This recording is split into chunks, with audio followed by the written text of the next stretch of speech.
ఒక ఆలోచన మాత్రం చేసే అవకాశం అయితే ఉంటుంది విజయ్. ఓకే, పోతే ఇటు ఆంధ్రప్రదేశ్లో కావచ్చు, మొత్తంగా సౌత్ ఇండియాలో కావచ్చు, పవన్ కళ్యాణ్ ప్రాబల్యం పెరగబోతోంది. బీజేపీ లేకపోతే ఎన్డీఏ కూటమిలో పవన్ కళ్యాణ్కు కీ రోల్ ఇవ్వబోతున్నారు. అది ఏ రోలో ఇంకా బహిర్గతం కాలేదు. కాకపోతే ఆయన ఢిల్లీ పిలవడం కావచ్చు, లేకపోతే పవన్ కళ్యాణ్ మొన్నటి మహారాష్ట్ర ఎన్నికల్లో ప్రభావం చూపించడం కావచ్చు, అన్ని పరిణామాల నేపథ్యంలో పవన్ కళ్యాణ్ మరొక సౌత్ ఇండియాలో మోదీ స్థాయిలో ఎదగబోతున్నటువంటి నేతగా ఒక ప్రాపగాండా జరుగుతోంది. అసలు ఎలా చూడాలి పవన్ కళ్యాణ్ విషయంలో, పవన్ కళ్యాణ్ ఎదుగుదలని కావచ్చు, ఎన్డీఏలో కూటమిలో పవన్ కళ్యాణ్కు ఇస్తున్నటువంటి ప్రాధాన్యతని కావచ్చు, ఎలా చూడాలి? గత వారం రోజుల నుంచి పవన్ కళ్యాణ్ యొక్క మానియా గురించి మనం ఎప్పటికప్పుడు చెబుతూనే వస్తున్నాం. ఏంటి అసలు ఆయన మానియా ఏంటి, అసలు ఆయన బలం ఏంటి? అసలు ఈ అంశాలన్నింటిని గమనించినట్లయితే ఆంధ్రప్రదేశ్లో మరి బీజేపీ కూటమి గెలవడానికి ప్రముఖ పాత్ర పోషించినటువంటి వ్యక్తి పవన్ కళ్యాణ్. పవన్ కళ్యాణ్కి యూత్లో ఎక్కువగా అభిమానులు ఎక్కువగా ఉంటారు. ఆ పార్టీలో, జనసేన పార్టీలో యువతనే ఎక్కువ శాతం, దాదాపు 90% యువత ఉంటుంది. తర్వాత ప్రతి ఇంట్లో ఒక మహిళ ఉంటుంది. ఆ మహిళలందరూ కూడా మరి పవన్ కళ్యాణ్ అంటే ఇష్టపడేటువంటి వాళ్ళందరూ ఉంటారు. వీళ్ళందరి యొక్క సహకారంతోనే ఆంధ్రప్రదేశ్లో బీజేపీ కూటమి గట్టెక్కిందన్నటువంటి విషయాన్ని అర్థం చేసుకోవాలి. ఎందుకంటే ఈ మనిషి ప్రతిసారి జగన్మోహన్ రెడ్డి చెప్తూ వచ్చినటువంటి 170 సీట్లు మేము ఖచ్చితంగా గెలవబోతున్నామని చెప్పాడు. 170 సీట్లేమో దేవుడెరుగు, కానీ 11 సీట్లు కూడా మాయమయ్యే పరిస్థితి వచ్చింది. కానీ కొంతలో తప్పిపోయాడు. ఆ 11 సీట్లు వచ్చాయి, మిగతాన్ని కూడా మరి బీజేపీ కూటమి గెలిచింది. బీజేపీ కూటమి పూర్తి స్థాయిలో అక్కడ విజయాన్ని సాధించడానికి చంద్రబాబు ఆలోచన విధానం ఒకటైతే, నరేంద్ర మోడీ నాయకత్వం ఒకవైపు అయితే, పవన్ కళ్యాణ్ యొక్క మానియా ఈ ఇద్దరికంటే మరొక ఎత్తు పెరిగిందనే చెప్పుకోవాలి. సో అక్కడ విజయం సాధించిన తర్వాత వెరీ ఇమ్మీడియట్గా కేంద్ర నాయకత్వం, బీజేపీ కేంద్ర నాయకత్వం పవన్ కళ్యాణ్ పైన దృష్టి పెట్టింది. ఆ పవన్ కళ్యాణ్ పైన దృష్టి పెట్టిన తర్వాత మహారాష్ట్ర ఎన్నికల్లో పవనిజంను దించింది. పవనిజం ఎక్కడైతే తెలుగు ప్రజలు ఎక్కువగా ఉంటారో, Solapur, north, east, west, south ఈ ప్రాంతాల్లో ఉన్నటువంటి తెలుగు ప్రజలందరినీ కూడా మమేకం చేశాడు. అక్కడ ఉన్నటువంటి మహిళలను మమేకం చేశాడు. అక్కడ ప్రజలందరినీ చైతన్యపరిచాడు. తను ఎక్కడైతే మరి భారీ ర్యాలీ నిర్వహించి ఎక్కడైతే క్యాంపెయిన్ చేశాడో అక్కడ వాళ్ళందరినీ గెలిపించేటువంటి ప్రయత్నం చేశాడు. గెలిచారు కూడా. ఆ గెలిచిన నేపథ్యంలోనే నరేంద్ర మోడీ యొక్క ఆలోచన పవన్ కళ్యాణ్ వైపు తిరిగింది.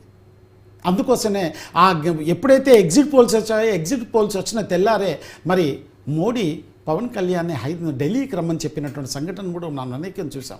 దాని తర్వాత ఇప్పుడు సమయం వచ్చింది కనుక వెరీ ఇమీడియట్గా మరి నరేంద్ర మోడీ పవన్ కళ్యాణ్ రమ్మని చెప్పారు.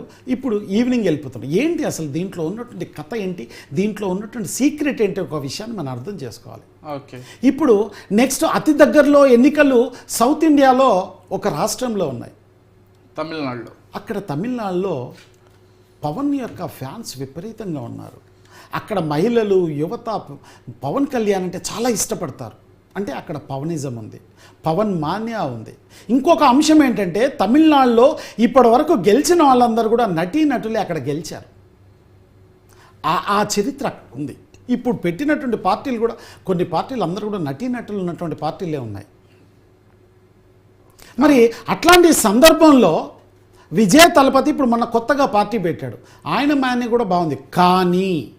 కానీ అనేటువంటి విషయాన్ని ఇక్కడ అర్థం చేసుకోవాలి. పవనిజం కనుక తమిళనాడులో అడుగు పెట్టినట్లయితే ఎవరి ప్రభంజనం ఉండదు. కేవలం పవన్ కళ్యాణ్ ప్రభంజనం మాత్రమే ఉండేటువంటి అవకాశం ఉంది. ఇంకొక విషయాన్ని అర్థం చేసుకోవాలి. సనాతన ధర్మం గురించి అక్కడ ఉదయ్ స్టాలిన్ మాట్లాడినటువంటి మాటలన్నీ కూడా హిందువులను కించపరిచాయని చెప్పుకోవడంలో తప్పు లేదు అసలే.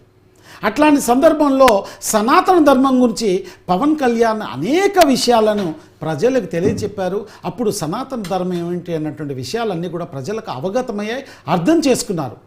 అంటే అందుకోసమనే పవన్ కళ్యాణ్ సౌత్ ఇండియా మోడీలాగా మారబోతున్నటువంటి విషయాన్ని ముందే గమనించిన నరేంద్ర మోడీ మరి తమిళనాడు ఎన్నికల బాధ్యతను పవన్ కళ్యాణ్కి అప్పగించేందుకు తన ఆలోచన చేసే మరి ఢిల్లీకి పిలిపించడం జరిగింది. బహుశా రేపు మార్నింగ్ దాదాపు ఒక 4-5 గంటలు మన నరేంద్ర మోడీతో ఈ డిస్కషన్ జరుగుతాయి.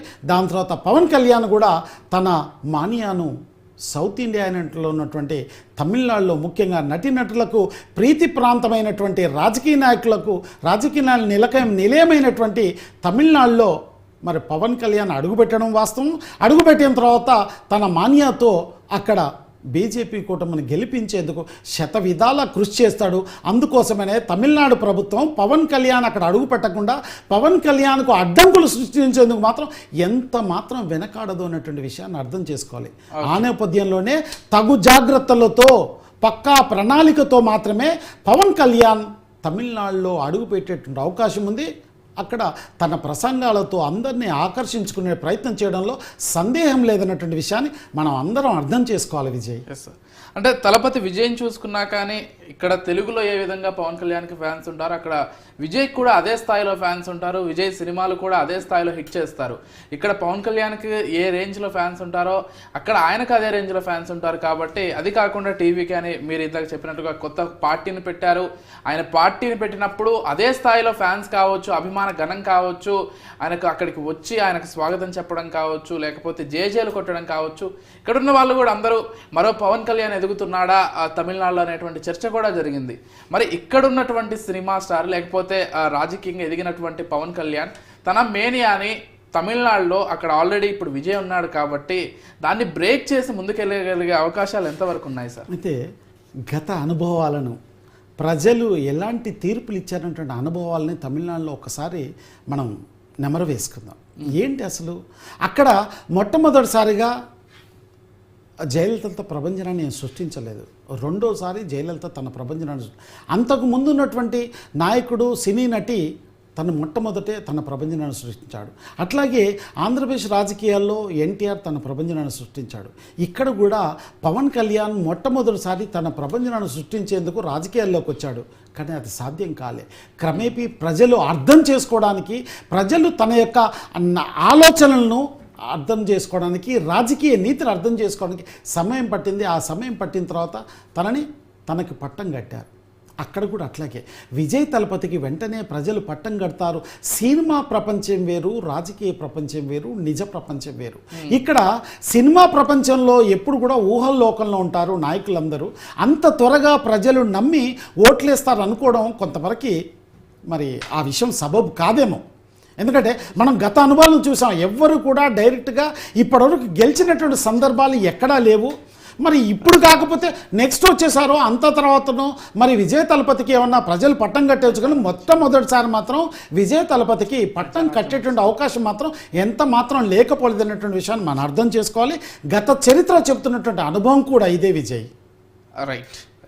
థ్యాంక్ యూ శ్రీనివాస్ గారు, థ్యాంక్ యూ సో మచ్ అండి. అన్ని అంశాలకు సంబంధించి చక్కటి విశ్లేషణ కార్యక్రమాన్ని అందించారు. మీరు అంటున్నట్లుగా ఈరోజు రాత్రికి కనుక మహారాష్ట్రలో సీఎం ఎవరు అనేది తేలకపోతే మాత్రం రేపటి పరిణామాలు ఏంటో అనేది